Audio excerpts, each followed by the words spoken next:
Pagi itu, burung beo pemberian suamiku tiba-tiba berbicara dengan suara yang tidak asing bagiku. Bulu hijaunya yang cerah tampak berkilauan saat ia menggerakkan kepalanya ke kiri dan kanan, lalu dengan jelas ia mengatakan, "Kode ATM 2847, simpan di dompet belakang."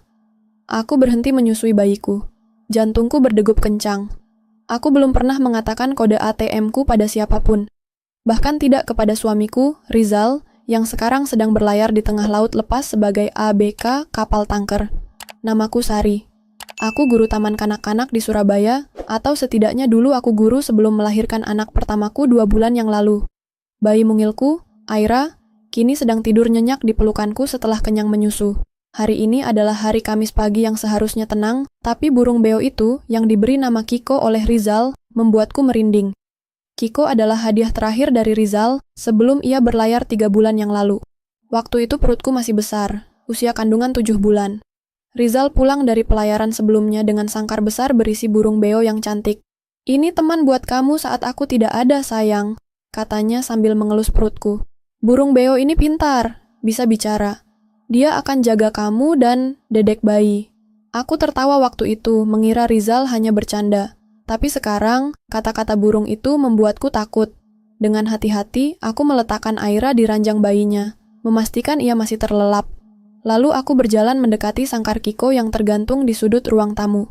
"Kiko, kamu dengar itu dari mana?" Bisikku pelan, takut membangunkan bayiku atau menarik perhatian Tante Dewi yang sedang di dapur. Kiko menggelengkan kepalanya. "Aku berhasil transfer semuanya, nanti aku beli rumah sendiri, hehehehe." Suara itu, ya Allah, itu suara Tante Dewi. Burung itu meniru suara Tante Dewi, adik dari ibu mertuaku yang datang membantu setelah aku melahirkan. Tanganku gemetar. Aku ingat kemarin mencoba menarik uang dari ATM untuk membeli susu formula cadangan dan popok, tapi mesin ATM menolak transaksi. Tertulis, saldo tidak mencukupi. Aku pikir mungkin ada kesalahan sistem, karena seharusnya ada 50 juta rupiah di rekening itu. Uang tabungan kami dengan Rizal untuk membeli rumah sendiri. Kami sudah menabung selama 3 tahun, sedikit demi sedikit dari gaji Rizal sebagai ABK dan gajiku sebagai guru TK. Aku segera mengambil ponselku dan membuka aplikasi mobile banking dengan tangan yang masih bergetar. Tidak mungkin. Tapi ketika aplikasi terbuka dan saldo muncul, dunia seakan berhenti berputar. Saldo terakhir, Rp247.000. 50 juta rupiah itu hilang. Semuanya hilang. Riwayat transaksi menunjukkan transfer keluar sebesar 25 juta rupiah ke rekening yang tidak aku kenal pada tanggal 15 Januari kemarin, dan transfer kedua sebesar 24.500.000 rupiah pada tanggal 17 Januari. 2 hari sebelum aku mencoba mengambil uang di ATM. Bagaimana bisa? Aku tidak pernah melakukan transfer itu. Dan satu-satunya orang yang tahu kode ATM-ku adalah... Tidak ada yang tahu. Aku selalu merahasiakan kode itu. Atau mungkin ada? Aku mencoba mengingat-ingat. Minggu lalu, 3 hari setelah melahirkan, aku masih sangat lemah dan sering tertidur karena efek obat pereda nyeri. Tante Dewi yang merawatku. Ia sangat perhatian, membawakan makanan bergizi, memandikan bayiku, bahkan mencuci pakaian-pakaian kami. Ibu mertuaku, Bu Siti, sangat berterima kasih pada adiknya itu. "Dewi memang baik hati," kata Bu Siti. "Tidak seperti kakaknya yang cuek." Tante Dewi berusia 35 tahun, belum menikah, bekerja sebagai karyawan toko di sebuah mall. Ia tinggal di rumah kontrakan tidak jauh dari rumah Bu Siti. Setiap hari sejak aku melahirkan, ia datang pagi-pagi dan pulang malam. Kadang bahkan menginap untuk membantu saat Aira rewel di malam hari. Aku ingat pernah satu kali, sekitar seminggu yang lalu, Tante Dewi masuk ke kamarku saat aku tertidur pulas. Aku terbangun sebentar, setengah sadar, melihat sosoknya membuka laci meja nakas. "Tante cari obat demam untuk Aira," katanya lembut. "Tidur lagi, Sari. Kamu perlu istirahat." Aku terlalu lelah untuk bertanya lebih lanjut dan kembali tertidur. Dompetku ada di laci itu. Dan di dompet itu ada kartu ATM-ku. Ya Allah, jangan biarkan dugaanku ini benar. Tante Dewi sudah sangat baik padaku. Ia seperti kakak kandung yang tidak pernah kumiliki. Kenapa aku bisa berpikir buruk seperti ini? Mungkin aku yang salah ingat. Mungkin aku yang melakukan transfer itu saat masih bingung karena obat-obatan. Aku pernah dengar ibu-ibu yang baru melahirkan bisa mengalami baby blues, bahkan sampai lupa melakukan sesuatu. Tapi burung itu mengatakan kode ATM-ku. Dan suara Tante Dewi. "Sari, kamu sudah bangun?" Suara Tante Dewi dari dapur membuatku hampir menjatuhkan ponsel. Aku cepat-cepat menutup aplikasi banking dan menyeka air mata yang tidak kusadari sudah mengalir di pipiku. "Iya, Tante, Aira sudah menyusu," jawabku sambil berusaha membuat suaraku terdengar normal. Tante Dewi muncul dari dapur dengan nampan berisi semangkuk sup ayam. Wajahnya cerah, tersenyum ramah seperti biasa. Ia mengenakan daster biru muda, rambutnya diikat tinggi. "Ini sup ayam kampung, Tante masak pagi-pagi. Katanya bagus untuk ibu menyusui," katanya sambil meletakkan nampan di meja dekat sofa. "Makan ya, biar ASI-nya lancar." Aku memaksakan senyum. "Terima kasih, Tante. Tante, baik sekali." "Ah, ini sudah tugas Tante," jawabnya sambil duduk di sofa sebelah. "Kamu sendirian di sini, Rizal jauh di laut. Kalau bukan Tante yang bantu, siapa lagi?" Matanya melirik ke arah sangkar Kiko. "Burung itu masih cerewet ya? Tadi Tante dengar dia ngomong-ngomong aneh." Jantungku berdebar. "Ah, biasa Tante. Burung beo kan suka meniru suara yang dia dengar. Mungkin dari TV." "Oh iya ya," Tante Dewi tertawa kecil. "Lucu juga, tapi kadang bikin kaget. Kemarin dia bilang, 'Maling-maling,' pas tukang sayur lewat. Tukang sayurnya sampai bingung." Aku tertawa pahit. "Maling," kata yang tepat. Siang itu, setelah Tante Dewi pulang ke kontrakannya untuk mandi dan ganti baju, aku menelepon customer service bank. Dengan suara bergetar, aku menjelaskan situasiku. Petugas bank mengatakan bahwa transfer dilakukan menggunakan aplikasi mobile banking dari deviceku sendiri, dengan input kode OTP yang dikirim ke nomorku. Tidak ada indikasi pembobolan dari pihak luar, Ibu. Transaksi dilakukan dengan otorisasi yang benar. "Tapi saya tidak melakukannya," protesku. "Saya baru saja melahirkan. Saya tidak mungkin melakukan transfer sebesar itu." "Maaf, Ibu. Sistem kami menunjukkan transaksi sah. Ibu bisa membuat laporan ke polisi jika merasa ada penyalahgunaan, tapi dari sistem bank tidak ada yang bisa kami lakukan." Aku menutup telepon dengan perasaan hancur. 50 juta rupiah. 3 tahun kerja keras. Hilang begitu saja. Malam itu, saat Aira tertidur, aku duduk sendirian di ruang tamu menatap Kiko. Burung itu tampak tenang, kepalanya bersembunyi di balik sayapnya, tidur nyenyak. "Kiko," bisiku pelan. "Apa yang sebenarnya kamu dengar? Apa yang terjadi saat aku tertidur?" Tentu saja Kiko tidak menjawab, ia hanya burung. Tapi Rizal bilang, burung beo punya ingatan yang kuat. Mereka bisa meniru kata-kata yang sering mereka dengar. Jika Kiko mengatakan kode ATM-ku dan kalimat tentang transfer, berarti seseorang pasti mengatakannya di dekat sangkar ini. Aku mencoba mengingat detail-detail minggu lalu. Hari-hari setelah melahirkan masih kabur dalam ingatanku. Aku ingat kesakitan jahitan cesar, rasa pusing dari obat-obatan, dan kelelahan yang luar biasa. Tante Dewi selalu ada. Ia yang menjagaku saat aku tertidur. Ia yang membantuku ke kamar mandi. Ia yang mengganti pembalut nasi fasku yang penuh darah. Dan ia juga yang memiliki akses ke kamarku, ke laciku, ke dompetku. Tapi bagaimana ia tahu kode ATM-ku? Aku tidak pernah menuliskannya dimanapun. Aku bahkan tidak memberitahu Rizal. "Tunggu." Ponselku. Pesan OTP. Aku segera membuka riwayat pesan SMS di ponselku. Dan di sana, 2 pesan OTP dari bank pada tanggal 15 dan 17 Januari, masing-masing untuk verifikasi transfer sebesar 25 juta dan 24,5 juta rupiah. Pesan itu dikirim pada jam 11 malam dan jam 2 pagi. Saat aku pasti sedang tidur nyenyak karena kelelahan. Jika seseorang memiliki kartu ATM-ku dan ponselku, mereka bisa melakukan transfer. Tapi mereka tetap perlu kode ATM untuk login ke aplikasi mobile banking. Bagaimana Tante Dewi tahu kode itu? Aku mencoba memasukkan berbagai kombinasi. Tanggal lahirku, tanggal pernikahan, tanggal lahir Rizal. Tidak ada yang masuk akal. Lalu aku teringat sesuatu. Saat membuat kartu ATM bertahun-tahun lalu, petugas bank menyarankan untuk menggunakan kombinasi angka yang mudah diingat. Dan aku, masih muda dan ceroboh waktu itu, menggunakan 4 digit terakhir nomor ponselku.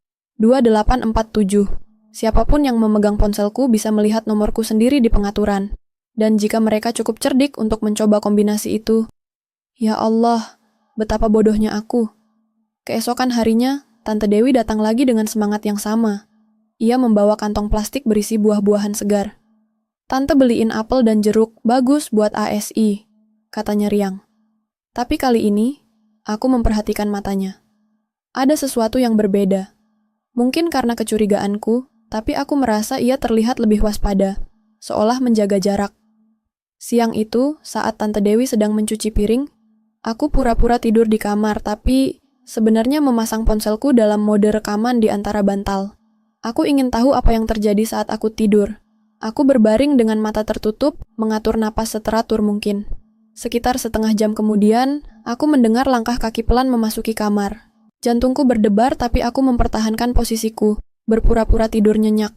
Suara laci dibuka perlahan. Gemerisik kertas. Lalu suara berbisik, harus cepat sebelum Rizal pulang. Uang ini cukup untuk DP rumah yang di daerah Wiyung. Akhirnya mimpi punya rumah sendiri terwujud. Maaf ya Sari, tapi kamu masih muda, bisa nabung lagi. Tapi aku sudah tua, kesempatan seperti ini tidak datang 2 kali. Buluku merinding. Itu suara Tante Dewi. Ia mengakuinya. Ia mengakui mencuri uangku. Aku mendengar suara laci ditutup kembali, lalu langkah kaki menjauh. Pintu kamar ditutup pelan. Aku menunggu beberapa menit sebelum membuka mata, tubuhku gemetar hebat. Aku meraih ponsel dan menghentikan rekaman. File itu ada. Bukti itu ada. Tapi sekarang apa yang harus kulakukan? Jika aku konfrontasi sekarang, Tante Dewi bisa menyangkal. Ia bisa bilang aku merekayasa rekaman. Ia bisa berbalik menyalahkanku, mengatakan aku yang tidak bersyukur setelah semua yang ia lakukan. Aku perlu bantuan. Aku perlu Rizal. Tapi kapal tempat Rizal bekerja tidak memiliki sinyal komunikasi yang stabil. Ia hanya bisa menghubungiku seminggu sekali saat kapal merapat ke pelabuhan transit. Dan kontak terakhir kami adalah 5 hari yang lalu. Masih 2 hari lagi sampai ia bisa menghubungiku kembali. Sementara itu, Kiko mulai mengatakan hal-hal yang lebih meresahkan. Nanti, aku pindah ke rumah baru. Tinggal tunggu sertifikat, jadi... Setiap kali burung itu berbicara dengan suara Tante Dewi, perutku mulas. Aku tidak bisa makan dengan benar. ASI-ku mulai berkurang. Aira sering rewel karena tidak kenyang. Sari, kamu kok pucat? Tanya Bu Siti, ibu mertuaku, saat berkunjung hari Sabtu. Kamu sakit? Apa ASI-nya lancar? Aku ingin mengatakan semuanya pada Bu Siti. Tapi bagaimana caranya? Bagaimana aku bisa menuduh adik kandungnya mencuri tanpa bukti kuat? Bu Siti sangat menyayangi Tante Dewi. Ia akan membela adiknya, dan aku yang akan dianggap menantu yang tidak tahu berterima kasih. Aku cuma kurang tidur, Bu. Aira masih sering terbangun malam hari. Jawabku sambil memaksakan senyum. Makanya Dewi kan bantu. Bersyukur ya punya tante yang baik kayak Dewi. Dia sampai rela ninggalin kerjaan demi bantu kamu, kata Bu Siti bangga. Dewi bilang, minggu depan dia mau cuti sebulan penuh. Katanya mau fokus bantu kamu sampai Rizal pulang. Cuti sebulan? Dengan uang apa Tante Dewi bisa cuti sambil tetap bayar kontrakan? Oh, tentu. Dengan uang hasil mencuri dariku. Malam itu, setelah semua orang tidur, aku duduk di ruang tamu memeluk Aira yang tertidur di dadaku. Kiko masih terjaga, sesekali bergerak di dalam sangkarnya. Kiko, bisikku. Kamu harus bantu aku. Rizal titip kamu untuk jaga aku. Sekarang saatnya kamu jaga aku beneran. Mungkin karena kelelahan atau keputusasaan, aku berbicara pada Kiko seperti ia bisa mengerti. Besok saat Tante Dewi datang, kamu harus bilang semua yang kamu dengar. Semua. Jangan tunggu aku tanya, kamu harus bicara sendiri. Oke? Kiko menggelengkan kepalanya. Oke. Jaga kamu. Aku tidak tahu apakah itu kebetulan atau burung itu memang mengerti, tapi air mataku mengalir lagi. Terima kasih, Kiko. Terima kasih sudah jaga aku. Minggu pagi, Tante Dewi datang lebih awal dari biasanya. Wajahnya berseri-seri. Sari, Tante ada kabar baik. Tante dapat bonus dari kantor, lumayan besar. Jadi, Tante mau ajak kamu jalan-jalan ke mall, belanja keperluan Aira. Oke? Bonus? Atau mungkin DP rumah sudah dibayar jadi dia merasa aman untuk pamer? Terima kasih Tante, tapi Aira masih kecil, aku belum berani bawa ke tempat ramai. Tolakku halus. Aira bisa dititip sama Bu Siti sebentar, kamu perlu refreshing Sari. Kamu kelihatan stres. Tidak Tante, aku baik-baik saja. Terima kasih sudah mau ajak. Tante Dewi terlihat sedikit kecewa tapi tidak memaksa. Ia lalu sibuk di dapur membuat sarapan. Aku duduk di sofa, memandang Kiko. Burung itu tampak gelisah, melompat-lompat dari satu tangkringan ke tangkringan lain. Lalu tiba-tiba, Kiko bersuara keras. Kode ATM 2847. Aku berhasil transfer 25 juta. 24 juta. Beli rumah, beli rumah. Suaranya mengema di seluruh rumah. Aku membeku. Dari dapur terdengar suara piring jatuh dan pecah. Tante Dewi muncul dari dapur dengan wajah pucat. Burung itu ngomong apa? Tante dengar sendiri kan? Kataku dengan suara datar sambil berdiri, menggendong Aira yang mulai terganggu dengan keributan. Kiko sudah memberitahuku sejak beberapa hari lalu. Tapi aku tidak percaya. Aku pikir aku salah dengar. Aku pikir mungkin aku yang lupa sudah transfer uang. Tapi kemarin aku merekam saat tante masuk ke kamarku waktu aku pura-pura tidur. Aku mengambil ponselku dan memutar rekaman. Suara bisikan Tante Dewi terdengar jelas dari speaker. Cukup untuk DP rumah yang di daerah Wiyung. Akhirnya mimpi punya rumah sendiri terwujud. Maaf ya Sari, tapi kamu masih muda. Bisa nabung lagi? Wajah Tante Dewi berubah dari pucat menjadi merah. Tangannya mengepal. Kamu merekam aku? 50 juta, Tante. 50 juta rupiah. Hasil kerja keras aku dan Rizal selama 3 tahun. Untuk beli rumah, untuk masa depan Aira. Tante ambil semuanya. Suaraku bergetar tapi aku berusaha kuat. Aira menangis, merasakan ketegangan di tubuhku. Itu karena kamu ceroboh. Kamu taruh kartu ATM sembarangan. Kamu kode ATM-nya gampang ditebak. Itu salah kamu. Bentak Tante Dewi. Topengnya sudah terlepas. Tidak ada lagi senyum manis dan kata-kata lembut. Yang tersisa hanya kemarahan dan pembenaran. Jadi Tante akui, Tante yang ambil uang aku? Memang kenapa? Kamu masih muda, kamu bisa kerja lagi. Tapi aku sudah 35 tahun, belum menikah, gaji pas-pasan. Kesempatan untuk punya rumah sendiri itu langka. Developer lagi kasih promo, aku harus cepat-cepat bayar DP. Ini kesempatan emas. Dengan mencuri dari aku, dari orang yang Tante katakan akan Tante bantu, aku sudah bantu. Aku jaga kamu 2 bulan. Aku masak, aku bersihkan rumah, aku mandikan Aira. Itu tidak cukup sebagai bayaran. Aku tidak percaya dengan apa yang kudengar. Tante, pikir bantuan Tante bisa dibayar dengan 50 juta? Tante pikir karena Tante membantu, Tante berhak mencuri. Itu bukan mencuri, itu meminjam. Aku akan kembalikan nanti. Kalau sudah punya rumah, aku akan cicil kembalikan. Kapan Tante? 10 tahun lagi? 20 tahun? Saat Aira sudah besar? Saat aku dan Rizal sudah tua? Pokoknya aku akan kembalikan. Sekarang Tante, kembalikan sekarang. Tidak bisa, uangnya sudah aku pakai DP rumah. Sudah masuk ke developer, sudah proses sertifikat. Batalkan. Tidak bisa. Ada sanksi, aku akan rugi. Tante sudah buat aku rugi lebih besar, Tante. Kiko tiba-tiba bersuara lagi. Maling, maling, maling. Tante Dewi menatap burung itu dengan tatapan benci. Burung sialan itu. Dari awal aku sudah tidak suka sama burung itu. Dia selalu memperhatikan aku. Matanya selalu mengikuti gerakanku. Karena dia jaga aku. Dia jaga aku seperti yang Rizal minta. Dan dia berhasil. Dia ungkap semuanya, Tante. Tante Dewi terduduk di sofa, tangannya menutupi wajahnya. Aku tidak sengaja, Sari. Aku cuma kepepet.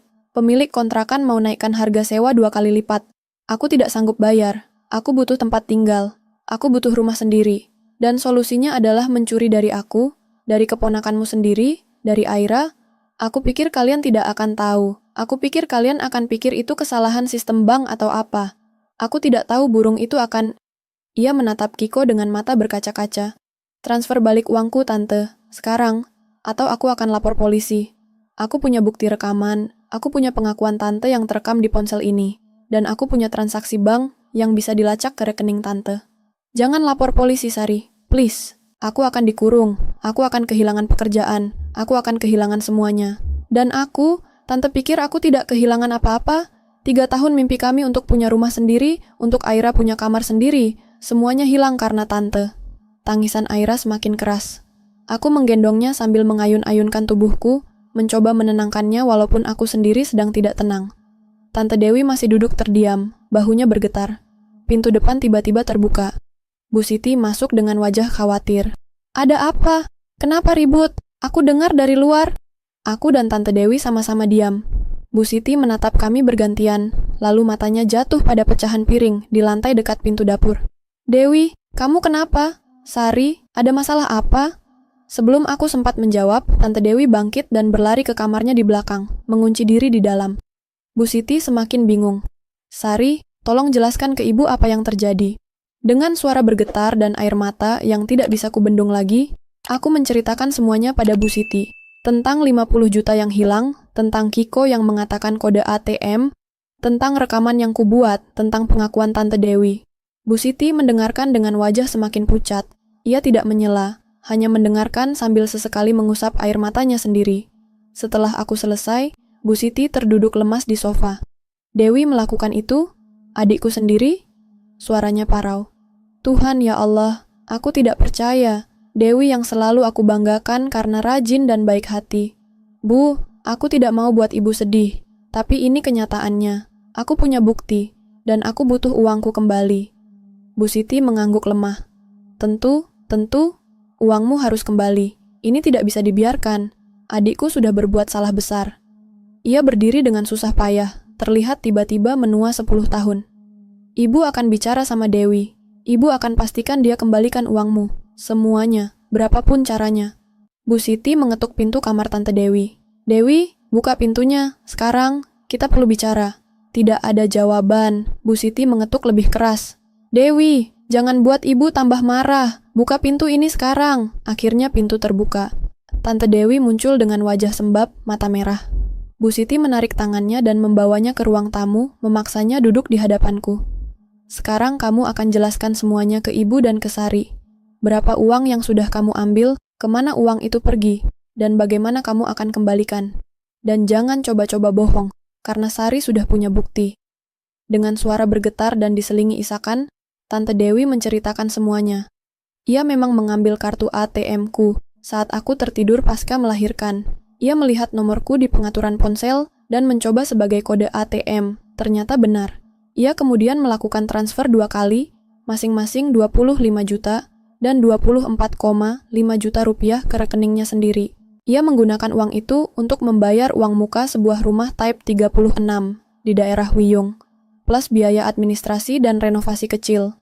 Sisa uang sekitar 8 juta rupiah masih ada di rekeningnya. Tapi, kalau aku batalkan, aku akan kehilangan uang DP itu.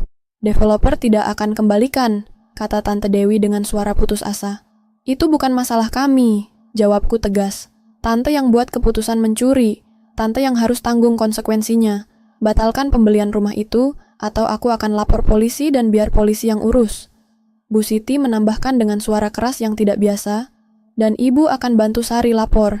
Ibu tidak akan lindungi kamu untuk kesalahan sebesar ini, Dewi. Kamu mencuri dari keluarga sendiri. Kamu khianati kepercayaan mereka. Ibu sangat kecewa padamu." Mendengar kata-kata itu dari kakaknya sendiri, Tante Dewi menangis semakin keras. "Maafkan aku, Kak. Maafkan aku, Sari. Aku salah. Aku sangat salah. Maaf tidak cukup tanpa tindakan nyata," kata Bu Siti. "Besok kamu akan ke kantor developer. Batalkan pembelian itu dan kembalikan uang Sari. Semua, termasuk uang 8 juta yang masih di rekeningmu. Dan kalau kamu rugi karena pembatalan, itu tanggung jawabmu sendiri. Ibu tidak akan bantu." Hari-hari berikutnya terasa seperti mimpi buruk yang panjang.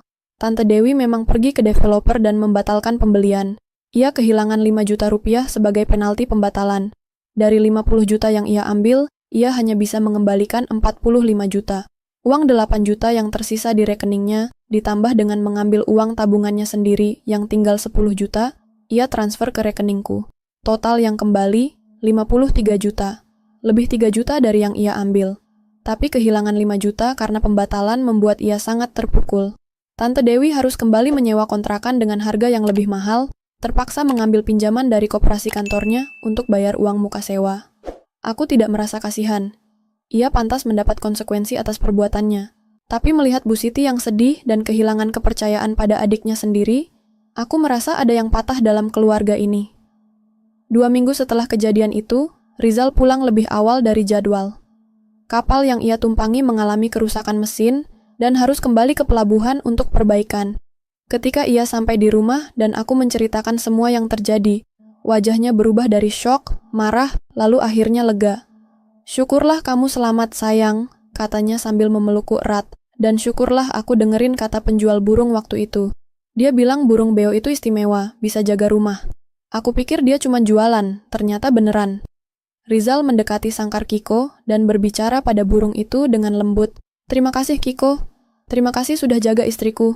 Kamu burung yang baik, kamu burung yang setia. Kiko menggelengkan kepalanya. Jaga kamu, terima kasih. Aku tertawa di antara air mataku. Mungkin Kiko tidak benar-benar mengerti apa yang ia lakukan. Mungkin ia hanya burung yang meniru kata-kata yang ia dengar. Tapi bagi kami, Kiko adalah penyelamat. Tanpa dia, aku mungkin tidak akan pernah tahu siapa yang mencuri uangku. Aku mungkin akan terus hidup dalam kebingungan dan kesedihan. Malam itu, setelah Aira tertidur, aku dan Rizal duduk di teras belakang rumah menatang bintang-bintang. Rizal menceritakan bahwa ia sudah berbicara dengan Bu Siti, dan mereka sepakat kami harus pindah, mencari rumah sendiri untuk disewa. Tinggal bersama ibu mertua setelah kejadian ini akan terlalu canggung. Kita masih punya uang tabungan 53 juta, bahkan lebih 3 juta dari sebelumnya, kata Rizal. Cukup untuk sewa rumah yang lumayan bagus untuk setahun, sambil kita mulai nabung lagi. Aku mau kerja lagi, kataku tiba-tiba. Setelah Aira lebih besar, aku mau balik kerja. Aku tidak mau bergantung pada siapapun lagi. Aku tidak mau merasa lemah seperti ini lagi. Rizal mengangguk. Oke, kita akan hadapi ini bersama. Satu langkah pada satu waktu.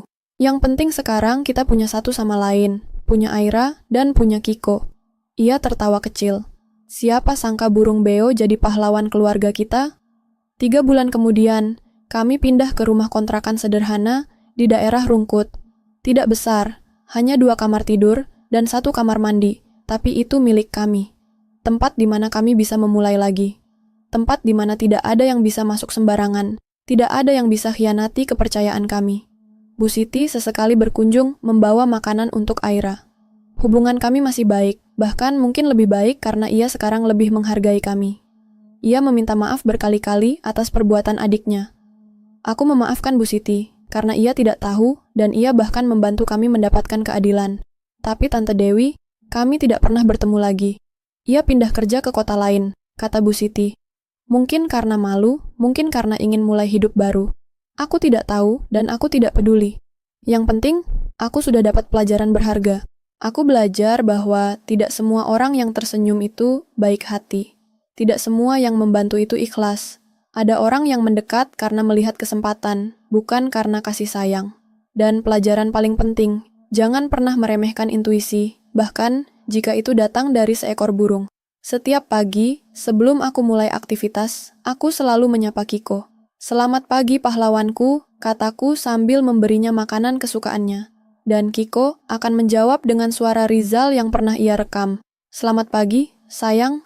Jaga dirimu baik-baik. Aira sekarang sudah berusia 5 bulan. Ia mulai bisa tengkurap dan tertawa-tawa saat melihat Kiko. Kadang Kiko juga menirukan suara tangisan Aira, membuat kami semua tertawa. Rumah kecil kami penuh dengan suara, tawa, dan kehangatan. Aku kembali mengajar di TK bulan depan. Part-time. Rizal mendapat promosi menjadi bosun di kapalnya, dengan gaji yang lebih baik. Kami mulai menabung lagi, lebih hati-hati kali ini. Aku membuat rekening baru dengan sistem keamanan berlapis, kode ATM yang rumit, notifikasi transaksi langsung ke email dan SMS, dan aku bahkan mendaftar fitur biometrik di aplikasi banking. Tidak akan ada lagi kejadian seperti itu. Aku belajar dari kesalahan. Suatu sore saat aku sedang menggendong Aira di teras, sambil menikmati senja, tetangga sebelah, Mbak Rina, datang menghampiri. Sari, aku dengar cerita dari Bu Siti tentang burung kamu. Itu beneran ya? Burung beo kamu yang ungkap pencurian? Aku tersenyum. Rupanya cerita kami sudah menyebar di komplek. Iya Mbak, berkat Kiko, aku bisa tahu siapa yang ambil uangku. Subhanallah, hebat ya. Hewan kadang lebih peka dari manusia, kata Mbak Rina kagum. Kamu beruntung punya burung kayak gitu. Dijaga baik-baik ya. Insya Allah Mbak, dia bagian dari keluarga kami sekarang. Setelah Mbak Rina pulang, aku menatap Kiko yang sedang bersantai di sangkarnya di dalam rumah, terlihat dari pintu terbuka. Ya, dia memang bukan hanya burung biasa. Dia adalah pengingat bahwa kadang pertolongan datang dari tempat yang tidak kita duga. Kadang penjaga terbaik kita bukan manusia, tapi makhluk kecil dengan bulu hijau cerah dan mata yang selalu waspada. Terima kasih Kiko, bisikku pelan ke arah rumah. Terima kasih sudah jaga kami. Dan dari dalam, terdengar suara Kiko yang riang. Terima kasih, jaga kamu selalu. Aku tersenyum. Hidup memang penuh ujian. Ada orang yang datang membawa berkah, ada yang datang membawa musibah. Tapi selama kita punya orang-orang yang benar-benar peduli, entah itu manusia atau bahkan seekor burung, kita akan selalu bisa melewati badai. Badai yang menghajar hati, tapi tidak sampai menghancurkannya. Dan di rumah kecil kami di Rungkut itu, dengan Rizal yang setia, Aira yang menggemaskan, dan Kiko sang pahlawan berbulu, aku tahu kami akan baik-baik saja. Kami akan terus berjuang, terus menabung, dan suatu hari nanti punya rumah sendiri. Rumah yang dibangun dengan uang hasil keringat kami sendiri, bukan hasil mengambil hak orang lain. Karena berkah yang hakiki itu datangnya dari usaha yang jujur dan hati yang bersih. Dan kami, keluarga kecil kami, punya keduanya. Pagi itu, burung